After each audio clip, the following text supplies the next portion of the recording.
ذاتی طور پہ مجھے نہیں پتا کہ کیا پلان ہے، اور پتہ ہونے کی ضرورت بھی نہیں ہے، کیونکہ جو انہوں نے پلان بنایا ہے بہتر جانتے ہوں گے، ان کی میٹنگز ہوئی ہیں تو وہ اس کو جیسے بھی کرنا چاہیں گے. لیکن جو آپ بتا رہے ہیں لوگوں کا کیا تاثرات ہیں، یاد رکھیں لوگ جو ہے نا اس وقت بہت غصے میں ہیں، اور وہ جو نارمل چیزیں جو ایک احتجاج کی لیڈرشپ کرنا چاہ رہی ہوگی، جو وہ ہمیں بتا رہے ہیں، ایک دو نے بتایا ہے، وہ کہتے ہیں کہ لوگ تو ہمارے پیچھے پڑ جاتے ہیں اگر ہم، وہ کہتے ہیں یہ ہومیوپیتھک آپ نے نہیں ہمیں کچھ کرنا.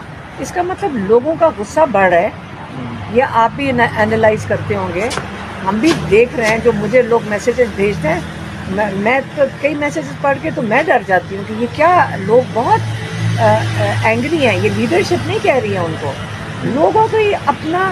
دیکھیں آپ جب اتنا ظلم بڑھا دیں گے، کہہ تو دیا ہے حضرت علی کا قول، عمران خان دہرا کے تھک گئے ہیں کہ تاریخ سے کچھ سیکھیں.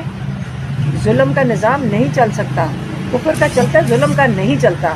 اس کی ایک لوگوں کو آپ اتنا جب ظلم کرتے ہیں نا، وہ کہتے ہوتے ہیں، آپ کو میں بتاتی ہوں، ایک چوہا ہے نا، اس کو کونے میں ڈال دو نا، وہ تک چھلانگ مار دیتا ہے، آپ کو اٹیک کرتا ہے. اور یہ تو پاکستانی باشعور قوم ہے، اور یہ ظلم بڑی دیر سے سہ رہے ہے. اور انہوں نے، آپ نے ان کا ووٹ چوری کر لیا 8 فروری کو، آپ نے ان کے سارے حقوق چوری کر لیے، آپ نے ان کا وہ عدالتی نظام ختم کر دیا.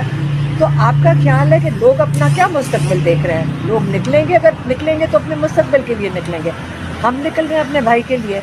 ہم یہاں آ کے بیٹھتے ہیں، آپ کو پتہ ہے 2 سال ہمیں بھی ہو گئے ہیں جیلوں کے باہر چکر لگاتے ہوئے، عدالتوں کے چکر لگاتے ہوئے. ہم نہیں گھبراتے. اللہ تعالیٰ کے اندر ہمیں یقین ہے. عمران خان مضبوط ہے، کیونکہ وہ صرف اور صرف اللہ میں یقین رکھتے ہیں. علیمہ خان صاحبہ، یہ بتائیے گا، آپ نے